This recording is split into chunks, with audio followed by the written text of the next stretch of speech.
Hi everybody, I'm just going to quickly run through some alternate props that you can use from your home, given that I know many people will not have access to all of the props that they would usually have here at Middle Path. So to start, to substitute for a wooden block that we would typically use in class, I would recommend a thick book.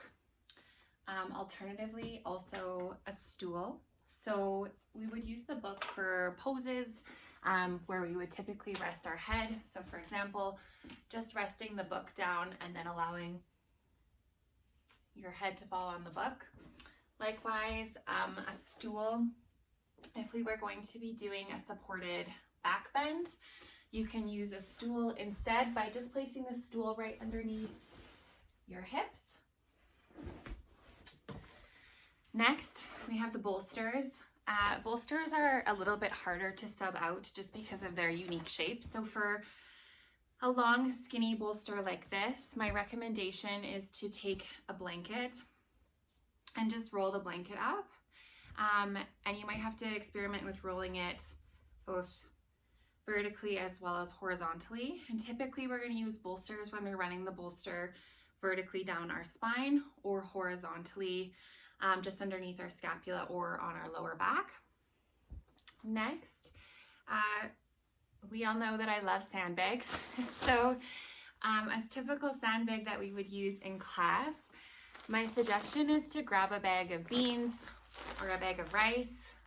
If anyone's been stocking up for perhaps going into a season of limited groceries, I'm sure people have some dry goods in their cabinets that they might be able to use. So I just recommend a dry bag of rice or pasta or something that's heavier.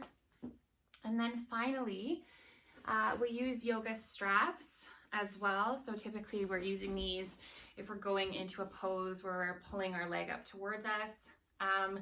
So to sub out a strap, there's lots of suggestions here. You could just use a simple bathrobe tie or a scarf. So anything that can be used to just tuck under your foot. And also if you have these stretchy bands, so people who have gyms in their houses or might do home exercises, if you have any of these stretchy bands, these can also work. And then you'll just have to experiment with how stretchy the band needs to be for whichever exercise we're doing. And if you're looking for a bigger bolster like this, you might want to try to use something like a pillow, or if you have a long skinny pillow, something like this will work. So those are some of my suggestions for prop alternatives. If anyone has any questions about that, don't hesitate to reach out to me, and we'll see you on your mat really soon.